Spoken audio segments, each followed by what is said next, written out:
Good morning everyone. आप सबका स्वागत है ओशन गुरुकुल्स के इस ऑनलाइन प्लेटफॉर्म पर। आज बिल्कुल भी पढ़ाई नहीं करने वाले हैं, बट करने वही वाले हैं जो आपकी पढ़ाई को अफेक्ट करें और पॉजिटिव में। तो आज एक ऐसी पर्सनालिटी से मैं आपको मिलवाना चाहती हूँ जिन्होंने हमारे साथ अपना सफ़र तय किया है। हमने उनको बड़ी नज़दीक से उनकी मेहनत को देखा है। एक हमारी ओशन गुरुकुल की ही स्टूडेंट अक्षिता अग्रवाल। वैसे तो बहुत सारे सिलेक्शन ओशन गुरुकुल्स देता रहता है, पर इस सीरीज को स्टार्ट कर रही हूँ मैं ऐसे पर्सन के साथ जिन्हें बड़ा करीब होता है ना बच्चे की टीचर्स के साथ। कुछ स्टूडेंट ऐसे होते हैं जो एकदम कनेक्टेड, जो हर एक बात पर अपना गाइडेंस, ऐसा नहीं कि खुद ही नहीं, कोई भी प्रॉब्लम आई तो टीचर्स का हेल्प लेना, कि आप गुरु को मानना कि हाँ वो हमें गाइड कर सकते हैं, वो हमसे बेटर है, वो हमसे बेटर अप्रोच रखते हैं। तो इसी पॉइंट पर मैं आपसे कहना चाहती हूँ कि अक्षिता का सफर हमने बहुत नजदीक से देखा, पूरी टीम ने। तो ओशन गुरुकुल्स की तरफ से मैं ये सीरीज ला रही हूँ कि आप ऐसी पर्सन से मिलें जिन्होंने अपना सफर तय करके मंजिल को पाया है, और वो भी ऐसा कुछ मंजिल नहीं। उन्होंने अपना सफर 2017 में शुरू किया। 2017 में तैयारी करते ही 3-4 महीने का ही उनका प्रिपरेशन था। उसके बाद ही तुरंत जैसे ही उन्होंने एग्जाम दिया, उन्होंने टैक्स असिस्टेंट का पोस्ट लिया। बट वो इतनी टैलेंटेड है कि टैक्स असिस्टेंट उनके लिए नहीं बनी थी, और उन्होंने ये बात वो भी जानती थी और हम भी जानते थे कि वो कुछ और बेटर, डेफिनेटली बेटर नहीं, बेस्ट लाइफ में उनको करना चाहिए। तो उन्होंने अपना अटेम्प्ट 2018 में फिर एक अटेम्प्ट दिया, जिसमें उन्हें एक्साइज इंस्पेक्टर की पोस्ट पर वो अभी हैं। और मैं आपको बता दूं कि ऑल इंडिया रैंक उनका 201 एंड एमपी में उनका रैंक आई थिंक 4 और 5 है। और सबसे बड़ी बात, जो बहुत इंपॉर्टेंट बात, कि इंग्लिश आप बच्चों का बहुत बड़ा इशू रहता है कि हाँ, उसमें उनके 198 मार्क्स हैं, जो कि इंडिया में टॉप रैंक है। इंग्लिश के अंदर मेंस में 200 में से 198 मार्क्स लाने वाली आज उस अक्षिता अग्रवाल से हम आपको मिलाते हैं। तो अभी मैं चाहती हूं कि अक्षिता आपके साथ सारे एक्सपीरियंस शेयर करे कि उनकी जर्नी कैसी रही, क्या हर्डल्स आए, कैसे उनको चीज़ें, ताकि आपके लिए हेल्प हो सके, क्योंकि वो बन चुकी हैं, वो आज उस मुकाम पर हैं कि आपको गाइड कर सके, है ना। तो आज आप उनसे सीखें, समझें कि क्या क्या चीज़ें हैं, क्या क्या गलतियां हैं जो आप कर रहे हैं और आपको नहीं करनी। ठीक है, तो वेलकम अक्षिता। और अभी हम अक्षिता से सबसे पहले ये जानते हैं, सफ़र की शुरुआत तो आवश्यक है, तो हम जानते हैं कि उनका स्कूलिंग, उनका कॉलेज, ये सब कैसा रहा, कहाँ से किया। तो इस एक्सपीरियंस को आप अक्षिता हमारे साथ शेयर करें। Thank you for having me here ma'am and sir. Of course आप लोग तो मेरी जर्नी जानते ही हैं इनिशियल बिगनिंग से बिल्कुल, बट स्टिल मैं स्टूडेंट्स के साथ शेयर करना चाहूँगी। मैंने अपनी स्कूलिंग एक गांव के एक बहुत ही छोटे से स्कूल से की, और गांव का स्कूल मतलब प्रॉपरली एक ओपन ग्राउंड में एक स्कूल बना हुआ था। वहाँ से मैंने अपनी स्कूलिंग स्टार्ट की टिल 5th स्टैंडर्ड। फिर 5th स्टैंडर्ड तक पेरेंट्स को रियलाइज़ होने लगा कि ये एजुकेशन तो सफिशेंट नहीं है, तो फिर मैंने 5th स्टैंडर्ड में अपने पेरेंट्स का घर छोड़ा और मैं अपने रिलेटिव्स के साथ शिफ्ट हुई शिवपुरी में। तो शिवपुरी में मैंने अपनी आगे की पूरी एजुकेशन, स्कूलिंग अपनी कंप्लीट की। 6th स्टैंडर्ड में मैंने CBSE बोर्ड स्कूल में एडमिशन लिया, बट एडमिशन लेना बिल्कुल भी आसान नहीं था। प्रिंसिपल के अकॉर्डिंग मुझे 5th स्टैंडर्ड में ही एडमिशन लेना था, बट एनी हाउ उन्हें कन्विंस किया कि नहीं, मैं मेहनत करूँगी और अच्छे से पढ़ाई करके बाकी बच्चों के साथ में मैं कोप करने की पूरी कोशिश करूँगी। तो फिर मेरा एडमिशन हुआ। फिर मैंने 6 to 8 स्टैंडर्ड तक CBSE स्कूल में अपनी एजुकेशन कंप्लीट की, बट मुझे उस ड्यूरेशन में रियलाइज़ होने लगा कि नहीं, यहाँ पे एक स्कूल और है जहाँ पे मुझे बेटर एजुकेशन मिल सकती है, एंड वो था एक ICSE मीडियम स्कूल। फिर मैं एडमिशन के लिए वहाँ पे गई 9th स्टैंडर्ड में। अगेन वहाँ पे एडमिशन लेना बिल्कुल भी आसान नहीं था मेरे लिए। कॉन्वेंट स्कूल था, बहुत ही डिसिप्लिन्ड एजुकेशन डिसिप्लिन्ड एनवायरनमेंट होता है वहाँ पे, बहुत स्ट्रिक्ट रूल्स एंड रेगुलेशंस होते हैं। But principal she was adamant कि बेटा आपको 9th स्टैंडर्ड में तो एडमिशन हम नहीं दे सकते हैं, आपको 8th में ही एडमिशन लेना पड़ेगा। बट फिर उन्हें कन्विंस किया कि नहीं, मैं मेहनत करूँगी, और फिर मैंने एडमिशन लिया। उन्हें भी रियलाइज़ हुआ कि मैंने मेहनत की। एक दिन उन्होंने अप्रॉक्स 3 मंथ्स बाद क्लास में वो आई, उन्होंने मेरे लिए अपलॉड किया और सभी को बताया कि मैंने किस लेवल से मैंने एडमिशन लिया था और मैं अभी मेरा क्या इम्प्रूवमेंट है। तो वो मोमेंट मुझे अभी भी याद है। फिर मैंने अपनी 9th 10th 11th 12th उसी स्कूल में कंटिन्यू किया। जो मुझे टीचर्स मिले अपनी उस peak years of school education हम बोलते हैं 9th 10th 11th 12th को, और मैं बहुत ही लकी रही कि मुझे इतने अच्छे टीचर्स मिले जिन्होंने मुझे हर मोमेंट पे गाइड किया, क्योंकि फ़िज़िक्स केमिस्ट्री मैथ्स बहुत ही इंपॉर्टेंट सब्जेक्ट्स मानी जाती थी और मुझे सभी के बहुत ही अच्छे टीचर्स वहाँ पे मिले। तो फिर धीरे धीरे रियलाइज़ होने लगा कि अच्छा अभी 12th के बाद क्या करना है, करियर ऑप्शंस क्या हैं। तो इतनी ज़्यादा अवेयरनेस नहीं हुआ करती थी उस टाइम पे। तो 11th 12th के टाइम पे आईआईटी के लिए प्रिपेयर बिल्कुल भी नहीं किया, बट देन एक ट्राई देने की कोशिश की। तो फिर पेरेंट्स ने मुझे 1 साल का टाइम दिया कि ठीक है कोटा जाते हैं, कोटा जाकर आईआईटी के लिए प्रिपेयर करती हूँ। बट उतनी एजुकेशन मतलब जो मुझे होनी चाहिए थी ड्रॉप ईयर के पहले वो मुझे थी नहीं। बट आईआईटी में तो नहीं हुआ, but I somehow managed to get admission in a private in one of the top colleges of MP। तो मैंने इंदौर से अपनी ग्रेजुएशन कंप्लीट की, मैंने इंजीनियरिंग की है। तो अक्षता, इट सीम्स कि बीटेक किया आफ्टर डेट एसएससी, थोड़ा वैसे तो आजकल मैं देख रही हूँ ट्रेंड में कि मैक्सिमम स्टूडेंट्स बीटेक वाले ही, जिन्होंने मतलब टेक्निकली फील्ड वाले ही टॉप रैंकर्स तो वही हैं सिलेक्शन में। ऐसा बिल्कुल नहीं बोलूँगी कि आप लोग स्टूडेंट कभी डिमोटिवेट हो जाएं कि मैम हम बीए बीएससी करें, नहीं। बट आई जस्ट वांट कि मेरे दिमाग में ऐसा थॉट चलता है जितना मैं रेशो देखती हूँ कि बीटेक वाले बच्चे टॉप जरूर कर रहे हैं ना, और आप भी उनमें से एक हैं। पर ये थोड़ा स्विचिंग नहीं हो गया? कैसे आया आइडिया एकदम कि बीटेक से अब एसएससी स्विच करना है? ये भी आप हमें बताएं। श्योर मैम, मैं बिल्कुल बताऊंगी कि कैसे स्विच किया मैंने टेक्निकल फील्ड से एसएससी में। एक्चुअली मैं अपने सीनियर्स को देखती थी कि लोग का क्या प्लान है करियर के रिगार्डिंग। तो मोस्टली सभी लोग कैट, गेट, टॉयफेल, किसी को फॉरेन जाना है एमएस करने के लिए, मतलब इन्हीं सारी फील्ड्स में सभी का फोकस होता था। बट अब इसे मैं अपनी किस्मत कहूँ या हम कुछ भी कह लें, मेरे एक फ्रेंड ने मुझे सजेस्ट किया कि अक्षता एसएससी जैसा एक एग्ज़ाम होता है, हाँ तो हम उसके लिए क्यों नहीं प्रिपेयर करते हैं। आजकल ज़्यादा ट्रेंड में अभी तक तो नहीं है, हमारे ग्रुप्स में किसी को पता भी नहीं है इतना, बट हम एक ट्राई देते हैं, तुम पता करो कि क्या प्रोसीजर है, किस लेवल का एग्ज़ाम होता है, सिलेबस क्या है। तो फिर मैंने कोशिश की देखने की कि भाई क्या है ये एसएससी एग्ज़ाम। फिर मैंने इसकी पोस्ट के बारे में देखा कि कौन कौन सी इसमें पोस्ट होती हैं। तो मतलब जैसे कि बाकी सारे स्टूडेंट्स को पता है कि पोस्ट तो काफ़ी अपीलिंग होती हैं एसएससी की। तो भाई फिर उसी से अट्रैक्ट होकर के, स्पेशली पोस्ट से ही अट्रैक्ट होकर के मैंने एसएससी को ऑप्ट किया। और मुझे कहीं ना कहीं सिलेबस भी काफ़ी इंटरेस्टिंग लगा, क्योंकि मेरा इंटरेस्ट हमेशा से मैथ्स एंड रीजनिंग इंग्लिश इसी में रहा है। तो वही मुझे अपनी इंटरेस्ट का सिलेबस मिल गया। तो फिर इस तरीके से मेरी एसएससी की जर्नी स्टार्ट हुई। अच्छा अक्षिता, तुमने पोस्ट अपीलिंग लगी, अट्रैक्टिंग लगी, तो तुमने एसएससी चूज कर लिया। तो ऑब्वियसली ये तो नहीं पता होगा कि एसएससी इतना लंबा सफ़र है या इतना 3 स्टेजेस आपको पार करनी है। और जैसा कि सब जानते हैं थोड़ा है ही, हार्ड वर्क भी चाहिए और पेशेंस भी बहुत चाहिए। तो दिक्कतें तो आई होंगी, हर स्टूडेंट को दिक्कत आती हैं, तो आपको भी डेफिनेटली आई हैं। तो आप वो भी हमसे शेयर करें कि क्या क्या प्रॉब्लम्स हैं, बच्चों को कौन सा पेशेंस रखने की ज़रूरत है, कैसे हार्ड वर्क की ज़रूरत है, वो हमसे आप शेयर करें प्लीज़। नो डाउट एसएससी की जर्नी काफ़ी लंबी रही। और अगर अब मैं देखती हूँ अपने 3 साल बैकग्राउंड में जाके कि जर्नी कितनी डिफ़िकल्ट थी, तो डिफ़िकल्ट तो थी, टाइम कंज्यूमिंग थी, क्योंकि फ़र्स्ट टाइम 2017 में ऑनलाइन एग्ज़ाम की प्रोसेस स्टार्ट हुई। एग्ज़ाम आउट भी होने लगा, क्वेश्चंस लीक हुए, स्टे लगा एग्ज़ाम पे। तो टाइम कंज्यूमिंग तो मतलब जो मैंने सोचा था कि चलो ठीक है एग्ज़ाम Tier 1 देना है, Tier 2 देना है, Tier 3, Tier 4, उसके बाद जॉइनिंग आ जाएगी एज़ यूजुअल, बाकी सबकी तरह मैंने भी यही सोचा था। बट वो जो 8-10 महीने की प्रोसेस थी, कहीं ना कहीं 2.5 साल तक वो प्रोसेस मेरी स्ट्रेच हुई। काफ़ी मतलब पेशेंस, मैं बोलूँगी कि patience is the key to my success right now. Because अगर पेशेंस नहीं रखा होता तो मैं अपनी प्रिपरेशन कंटिन्यू ही नहीं कर पाती।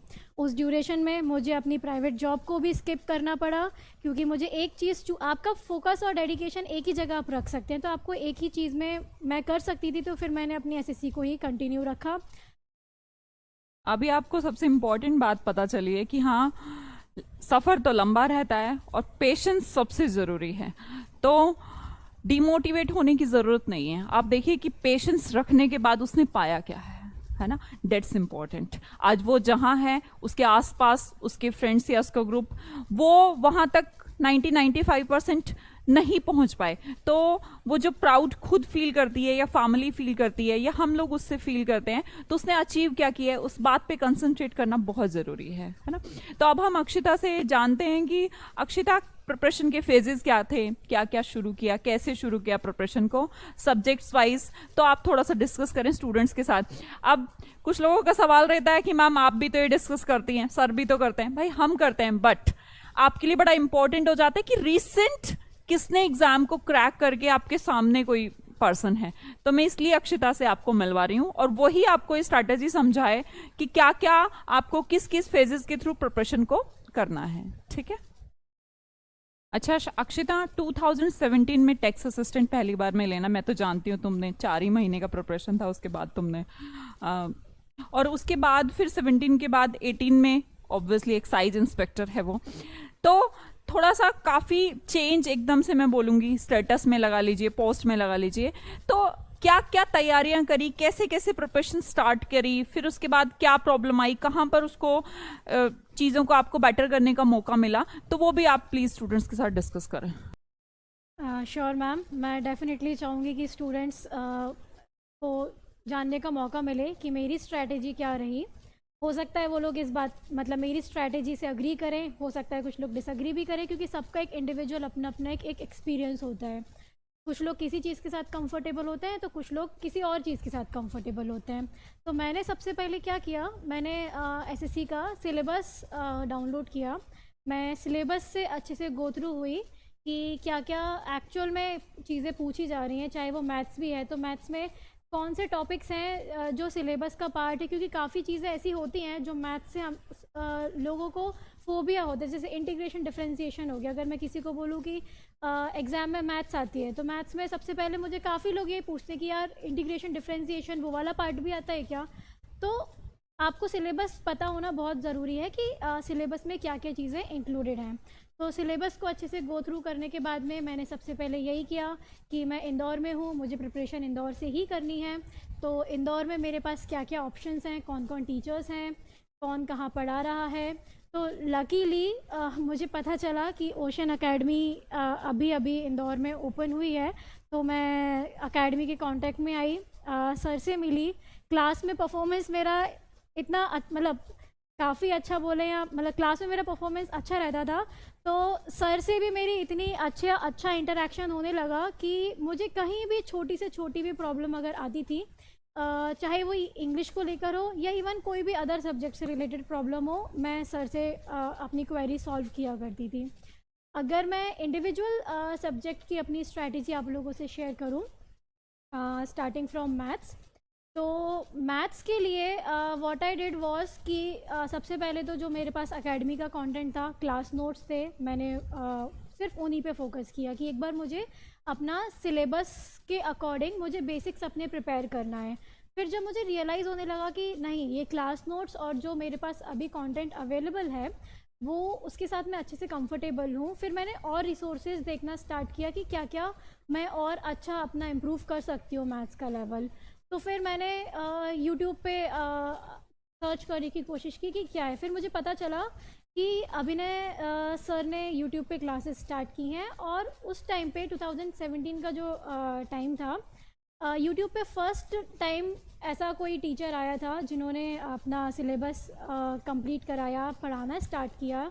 तो मैंने अभिनय सर के लेक्चर्स फॉलो किए मैथ्स के लिए, और जहाँ से भी मुझे प्रैक्टिस का कंटेंट मिलता था मैंने मैथ्स के लिए बहुत ज़्यादा प्रैक्टिस की। मल्टीपल रिसोर्सेज, मैं यही सजेस्ट करूँगी आप लोगों को कि मल्टीपल रिसोर्सेज कभी मत फॉलो कीजिए आप। वो कहते हैं ना कि 10 बुक एक बार पढ़ो और एक बुक 10 बार पढ़ो, तो मैंने वही चीज़ फॉलो की है कि मैंने एक बुक को 10 बार पढ़ा है। उससे आपकी आपको नया सीखने को उस एक बुक में से ही आपको मिलेगा, ना कि आप 10 बुक को एक बार पढ़ने से आपको नया सीखने को मिलेगा। और मैथ्स के लिए तो फिर यही था कि अभिनव सर को फॉलो किया, एकेडमी के क्लास नोट्स थे, प्रैक्टिस कंटेंट मुझे मिल ही जाता था कहीं ना, मतलब आपके पास रिसोर्सेज फिर इतने हो जाते हैं कि आपको कंटेंट मिलने लग जाता है। सर हेल्प कर देते थे और कंटेंट मुझे देने के लिए, कि उन्हें लगता था कि अरे इसका ये हो गया तो मुझे इसको और कुछ देना है। तो इस तरीके से मैंने मैथ्स को प्रिपेयर किया। इंग्लिश के लिए तो मतलब कंप्लीट मेरा, अगर मैं बोलूँ कि फ्रॉम ABCD टू मतलब कोई भी आप टिल मेरा 2018 मेंस बोलिए, मैंने कम्प्लीटली अमन सर के नोट्स को फॉलो किया है। उनके क्लासरूम नोट्स जो मैंने बनाए थे अपनी प्रिपरेशन के टाइम पे, मैंने अपनी कंप्लीट SSC जर्नी में सिर्फ़ और सिर्फ सर के नोट्स को फॉलो किया है। सर के क्लासरूम लेक्चर्स को मतलब अपने दिमाग में रिकॉर्ड कर लिया था कि जब नोट्स पढ़ते टाइम याद रहता था कि अच्छा सर ने ये रूल लिखाया है, तो क्लास में उस टाइम पे सर ने ऐसे एक्सप्लेन किया था। तो जो अटेंटिवनेस आपकी क्लास में रिक्वायर्ड होती है, कोई भी सब्जेक्ट हो, वो बहुत ज़्यादा ज़रूरी होती है। टाइम पास के लिए कुछ भी ना करें। अगर कोचिंग जा रहे हैं तो फिर पढ़ने के मोटिव से ही जाइए, और अगर नहीं जा रहे हैं तो वो आपकी चॉइस है। मतलब कोई भी काम अगर आपको करना है तो अटेंटिवली आप कीजिए। इंग्लिश के लिए फिर इवन सर ने मुझे सजेस्ट किया था कि नीतू मैम की वॉल्यूम 1 एंड वॉल्यूम 2 बहुत ही बेसिक बुक्स हैं, पढ़ना बहुत ज़रूरी है आपके बेसिक्स क्लियर करने के लिए, बहुत ज़्यादा हेल्पफुल हैं। वो कैब के लिए अलग अलग बुक्स को रेफ़र करते थे हम लोग। मेरे पास एक बुक थी SP बख्शी, जिसकी मैंने वो कैब को बहुत ज़्यादा अच्छे से फॉलो किया। मतलब उस बुक की जो वो कैब है, वर्ड्स एंड ईडियम फ्रेजेस, वो मेंस लेवल तक कवर करते हैं। वर्ड पावर मेड इजी एक बुक होती है, बहुत प्यारी एक छोटी सी बुक होती है। उसका उसका जो मतलब उसकी जो वैल्यू है मेरी लाइफ में, वो भी एक बहुत ही अलग लेवल पर है। वो मैं आज भी वर्ड पावर मेड इजी को कभी भी उठाकर, अगर मैं बोर हो रही हूँ तो मैं उस बुक को पढ़ने लग जाती हूँ। इंग्लिश के लिए अगर मुझे एक छोटा भी अगर कोई डाउट होता था तो मैं सर को तुरंत व्हाट्सएप करती थी कि सर ये डाउट है, चाहे वो मॉक टेस्ट का डाउट हो या फिर क्लास नोट्स पढ़ते टाइम का कोई डाउट हो, कोई प्रैक्टिस करते टाइम कोई भी डाउट आया हो, मैं इमीडिएटली सर को फ़ोन लगाती थी या व्हाट्सएप करती थी कि सर ये डाउट है, और sir use to solve each of my query that I sent him. और आप लोगों को पता ही है, आप लोग प्रिपरेशन कर ही रहे हैं कि हमारे जो SSC की इंग्लिश होती है उसमें वोकैब और कॉम्प्रिहेंशन का कितना बड़ा रोल होता है। तो और आप लोग सुमन मैम से एक्चुअली अभी यूट्यूब पे उनसे आपने पढ़ना स्टार्ट किया है, बट मैं मैम को काफ़ी टाइम से जानती हूँ, और जब से मैंने एकेडमी ज्वाइन की है मैं मैम के कंटिन्यू कांटेक्ट में हूँ। उन्होंने वोकैब कॉम्प्रिहेंशन से रिलेटेड मेरी हर क्वेरी को सॉल्व किया है। पूरा कंटेंट वोकैब से रिलेटेड मैम ने मुझे एक्सप्लेन किया है, किस तरीके से आपको वोकैब याद करनी है, कहाँ पे कौन से वर्ड्स आपको कॉम्प्रिहेंशन में किस तरीके से वर्ड यूसेज होता है। मैम ने बहुत ज़्यादा मेरी हेल्प की है। कमिंग टू GS, काफ़ी लोग होते हैं जिनका GS बहुत एक स्ट्रॉन्ग पार्ट होता है। मेरा एक फ्रेंड है, उसका तो मतलब चारों सब्जेक्ट में अगर देखा जाए तो GS एक बहुत फेवरेट पार्ट है। बट मैं एक ऐसी इंसान हूँ, शायद बहुत सारे लोग मुझसे रिलेट कर पाएँ कि नहीं, GS तो भाई हो जाए, बस टारगेट ही यही होता था कि 25 मार्क्स क्रॉस हो जाएं तो हमारा GS का टारगेट पूरा हो गया। बट मैंने बहुत मेहनत की है GS में भी। अब स्कोर कितना आया वो मैं नहीं कहूँगी कि GS में कि भाई मेरी प्रिपरेशन के हिसाब से बहुत अच्छा स्कोर आया, क्योंकि वो एग्ज़ाम पैटर्न ही मेरी वाली शिफ्ट से एकदम डिफरेंट हो गया था। नेबरिंग कंट्रीज से क्वेश्चंस आने लगे थे और वो एक अलग पार्ट है। बट अगर मैं प्रिपरेशन की बात करूँ GS के लिए, तो मैं सुबह उठ के मेरा सबसे पहला काम यही होता था कि मुझे आधा घंटा करंट अफेयर में देना है, और उसके लिए मैं यूट्यूब फॉलो करती थी, और शायद आप सभी लोग करते हैं कि डेली करंट अफेयर की वीडियोस आपको मिल जाएंगी। तो करंट अफेयर मैंने रेगुलरली फॉलो किया है, चाहे वो यूट्यूब हो, और मंथली आपको PDFs मिल जाया करती थी। एकेडमी पे भी मंथली PDFs मिलती हैं GS के लिए। GS के लिए हर इंडिविजुअल सब्जेक्ट की एक बुकलेट होती है, उसने काफ़ी हेल्प की। और एक सब कॉमन सी बुक है हमारी लूसेंट, जो हम सभी पढ़ते हैं, और वो बुक अच्छी भी है, मतलब उससे आपकी एक GS की काफ़ी अच्छी प्रिपरेशन हो जाती है। तो मैंने GS के लिए बस वही किया, मॉक्स लगाती थी, मॉक्स के थ्रू करंट अफेयर्स की प्रैक्टिस हो जाती थी। और साइंस मेरा थोड़ा बहुत इंटरेस्टिंग पार्ट था ही, तो जीएस में मुझे साइंस में भी बहुत ज़्यादा प्रॉब्लम नहीं आई। लेकिन हाँ, जो बाकी हिस्ट्री और अपना ज्योग्राफी, इकोनॉमिक्स, पॉलिटी, ये सब है, इसमें मैंने काफ़ी अच्छे से मतलब पढ़ाई की थी। चाहे वो लूसेंट हो या फिर कहीं पे मुझे लेक्चर मिल गया हो, बुकलेट्स मिली हो मुझे एकेडमी से, तो वो मैंने बहुत अच्छे से मैं उससे गो थ्रू किया था मैंने। और लास्ट हमारा बचता है फोर्थ पार्ट, रीजनिंग। रीजनिंग के लिए कभी भी ऑनेस्टली मैंने अलग से कोई एफर्ट नहीं किया, सिर्फ जो मैं मॉक टेस्ट देती थी बस मैंने मॉक टेस्ट की ही अच्छे से प्रैक्टिस की है। और जो क्वेश्चंस मुझसे उस टाइम नहीं होते थे उनको मैं नोट कर लेती थी, और फिर बाद में कभी अगर टाइम मिलता था तो फिर मैं उन क्वेश्चंस को गो थ्रू करके सॉल्व कर लेती थी। रीजनिंग में एज सच कोई अलग एफर्ट मुझे नहीं लगाना पड़ा।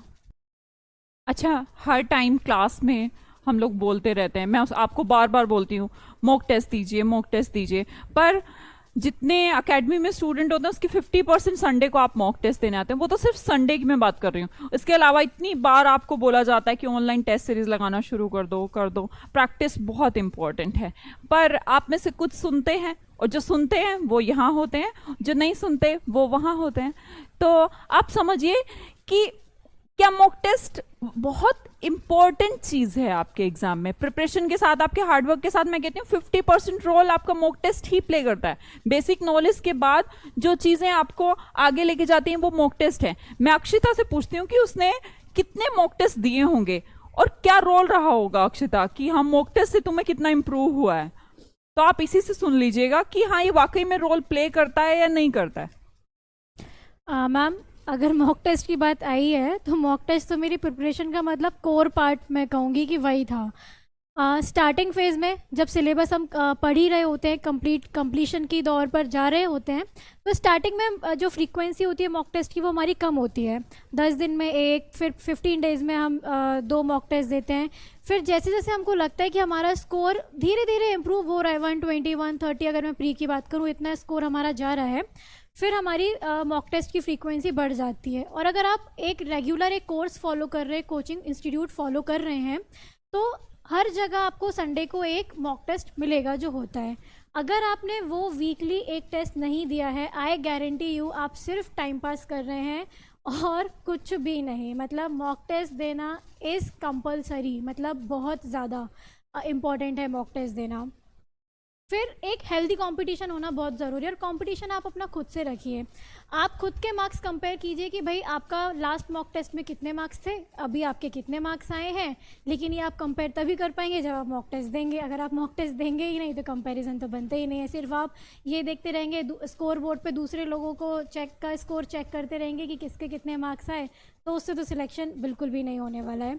अगर मैं मेरी बात करूँ तो हर संडे को जितने भी ऑनलाइन मुझे मॉक टेस्ट मिला करते थे, मैं सारे मॉक टेस्ट दिया करती थी। हम लोग, मेरा पूरा ग्रुप था, हम सभी लोग मॉक टेस्ट दिया करते थे।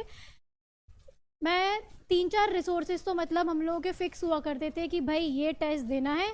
और मॉक टेस्ट देने के बाद उससे भी ज़्यादा एक इम्पॉर्टेंट काम होता है उस टेस्ट का एनालिसिस करना। टेस्ट का एक थॉरो एनालिसिस करना बहुत ज़्यादा इम्पॉर्टेंट है। आप वहीं से अपनी वीकनेस और स्ट्रेंथ पॉइंट्स निकाल सकते हैं कि भाई मुझे किस सेक्शन में, किस पोर्शन में और ज़्यादा हार्डवर्क करने की ज़रूरत है। तो अगर मैं 2017 की अपनी प्रिपरेशन की बात करूं, तो मैं सिलेबस एक बार कंप्लीट होने के बाद तो मेरा डेली एक मॉक टेस्ट हुआ करता था। और अगर मैं डायरेक्ट 2018 की अगर आपसे बात करूं तो मेरी 2018 की पूरी प्रिपरेशन ही मॉक टेस्ट के बेसिस पर हुई है। पूरी प्रिपरेशन ही मैंने मॉक टेस्ट के बेसिस पर की है। दिन में एक टेस्ट मेरा होता था मैथ्स का, एक टेस्ट होता था मेरा इंग्लिश का, उसके बाद बाकी का टाइम जाता था मेरा टेस्ट एनालिसिस में। टेस्ट के तो हमारे 4 आवर्स हो गए, पर एक दिन में 4 आवर्स से तो कुछ होता नहीं है। तो जितना मेरा टाइम बचता था ना वो सिर्फ एनालिसिस में जाता था। और हम क्या करते हैं, अगर रेगुलर टेस्ट देते हैं तो हमारे पास एक बहुत अच्छा खासा कंटेंट रेडी होने लग जाता है, चाहे वो वोकैब हो, मैथ्स के टफ क्वेश्चंस हो। एनालिसिस के टाइम पे हम उन चीज़ों को नोट करते जाते हैं। तो एक वीकली बेसिस पर या अपने अकॉर्डिंग जो भी आपको जितना सही लगे, हम उसका रिवीजन करते हैं। रिवीजन इज़ द की, मतलब बहुत ज़्यादा ज़रूरी है। चाहे वो आपके मेन नोट्स हो या फिर टेस्ट एनालिसिस वाले नोट्स हो, रिवीजन तो आपको करना ही करना है। और मॉक टेस्ट के बिना तो सिलेक्शन पॉसिबल ही नहीं है।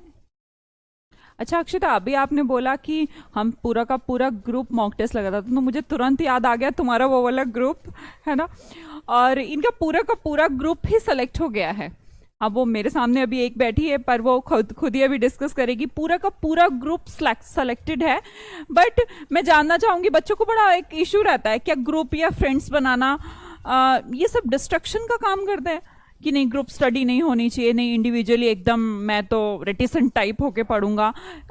तो मुझे नहीं पता, आप अक्षिता से पूछ लीजिए, क्योंकि पूरा फेमस है ये कि हाँ ये जब भी इसकी बात की जाए तो पूरे गैंग की बात करी जाए। हम मतलब ठीक है गैंग भी बोल देते हैं हम लोग टीचर्स जैसे, तो कोई बात नहीं है, बट हाँ प्लस पॉइंट ये है कि सारे के सारे सेलेक्टेड है, तो इस बात से ये जाहिर है कि ग्रुप बनाने से मुझे लगता है कोई प्रॉब्लम तो नहीं होगी।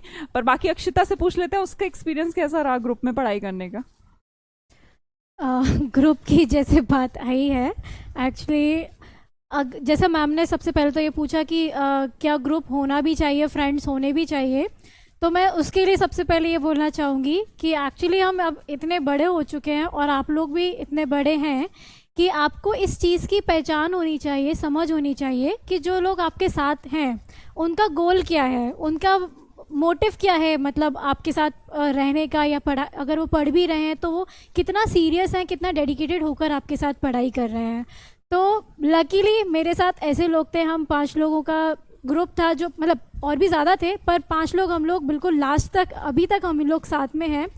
और हम सभी का इतना ज़्यादा फोकस था अपनी पढ़ाई की तरफ कि इतना एक बहुत अच्छे लेवल पर हेल्दी कंपटीशन हम लोगों के बीच में हुआ करता था, जिसका रिज़ल्ट ये है कि अभी हम पाँचों के पाँचों लोग सिलेक्टेड हैं। मैं बिल्कुल उनका नाम भी लेना चाहूँगी। मेरे ग्रुप में ऐश्वर्या, शिवानी, अंकुश, शैलेंद्र और मैं, हम 5 लोग हुआ करते थे।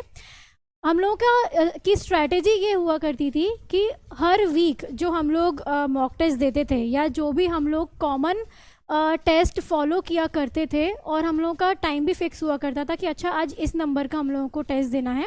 तो हमने सपोज़ आज एक टेस्ट दिया, जैसे ही सभी लोगों ने टेस्ट दे लिया, फिर सबसे फर्स्ट काम होता था स्कोर कंपेयर करना। स्कोर कंपेयर करने से एक ये फीलिंग आती थी, अरे मतलब अगर मेरा कम स्कोर आया है तो मतलब आई वॉज लाइक कि यार क्यों, मतलब मेरे क्यों कम आए, उसके क्यों ज़्यादा आए।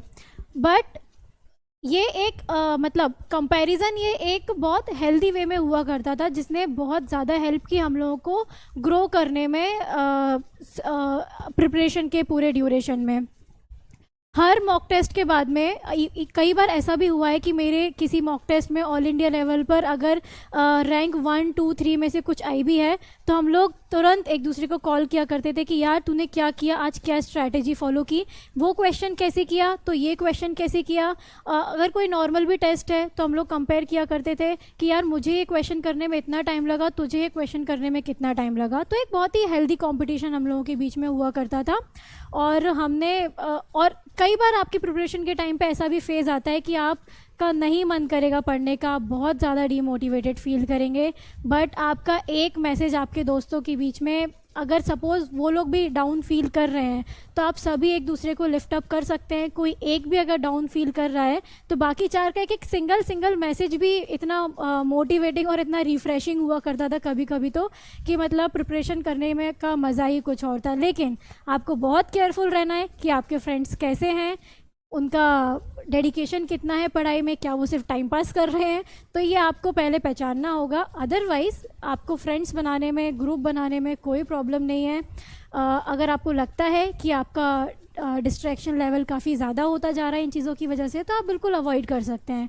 लेकिन अगर आपको लगता है कि आप चीज़ों को मैनेज कर पा रहे हैं एक अच्छे तरीके से कि जो आपको हेल्प करे, तो you should definitely go and make friends. ऐसा बहुत बार होता है अक्षिता कि तुमने बहुत बार थैंक यू बोला हुआ आके, पर मैं आज इस YouTube के प्लेटफॉर्म पर मैं तुम्हें थैंक यू बोल रही हूँ।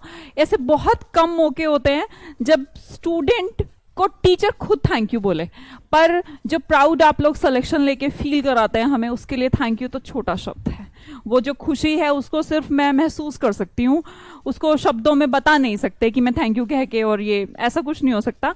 पर हाँ, अगर कोई वर्ड है तो मैं वही अक्षिता के लिए बोलना चाहूँगी कि ऐसा हर स्टूडेंट को सोचना चाहिए अपने टीचर्स के लिए कि कभी एक दिन ये मौका भी आए कि उल्टा वो हमें प्रेज कर सके, तो वो अक्षिता ने दिया। तो उसके लिए और आपकी आगे आने वाली लाइफ के लिए मैनी मैनी मैनी कॉन्ग्रेचुलेशंस। और अक्षिता फिर अभी रुकना है यहाँ पर टैक्स असिस्टेंट से एक्साइज, और अभी कुछ और भी प्लान है या नहीं? तो अक्षिता से मैं एक लास्ट क्वेश्चन के साथ जान लेती हूँ कि अभी कुछ और उड़ने का इरादा है या ठीक है ठहरना चाहते हैं जिंदगी में? It's up to her. सबसे पहले तो आप बिल्कुल भी मुझे थैंक यू मत बोलिए। Thanks to you, thanks to sir and thanks to Ocean Academy. Actually I was literally very lucky कि मैं एकेडमी के कांटेक्ट में आई, मैं सर के कांटेक्ट में आई, मैं आपके कांटेक्ट में आई। आप लोगों का जो डेडिकेशन था सभी स्टूडेंट्स के लिए, और जो गाइडेंस थी आप लोगों ने दी, कहीं ना कहीं उसका एक बहुत बड़ा इम्पैक्ट था। कभी कभी टीचर स्टूडेंट्स इतना अच्छे से इंटरेक्ट कर पाते हैं कि अगर मैं, कई बार ऐसा हुआ है कि मैं बहुत ज़्यादा डिमोटिवेटेड फील किया है, आप लोगों से आकर ही उस चीज़ को शेयर किया, उस फीलिंग को शेयर किया है। तो थैंक्स टू यू एक्चुअली। और जो आपका नेक्स्ट क्वेश्चन था कि अभी और भी उड़ना है क्या, तो उड़ एक्चुअली शायद मैं थोड़ा सा पहले चुकी होती और अगर एसएससी ने इतना टाइम कंज्यूम नहीं किया होता, बट स्टिल अभी शायद दिमाग में थोड़े प्लान्स हैं, देखते हैं कुछ एग्जीक्यूट हो पाता है क्या, कोशिश पूरी रहेगी। तो बस अक्षिता लास्ट बस मुझे बताइए कि स्टूडेंट्स के लिए, हमारे स्टूडेंट्स के लिए कोई आपकी तरफ से कोई मैसेज है तो प्लीज़। मैं एक्चुअली सबसे बस यही बोलना चाहूँगी कि कभी भी अपने गोल से डाइवर्ट मत होना। आपको कितना भी लो फील हो, हमेशा उन लोगों के कनेक्शन में रहना जिनसे आप अपनी फीलिंग शेयर कर सकते हैं, चाहे वो आपके पेरेंट्स हों या आपके फ्रेंड्स हों, कोई भी हो। गोल से भटकना नहीं है, हमेशा उस चीज़ के बारे में सोचना है कि अगर आपने अभी मेहनत कर ली तो आपको एंड रिज़ल्ट क्या मिलने वाला है। अपने एंड रिज़ल्ट पे फोकस कीजिए। मेरे लिए पोस्ट बहुत अपीलिंग थी, मेरे दिमाग में सिर्फ हमेशा पोस्ट रहती थी कि बस मुझे ये बनना है। तो अगर आपके दिमाग में ये है तो उसके अलावा आपको कुछ डिमोटिवेट कभी कर ही नहीं सकता है।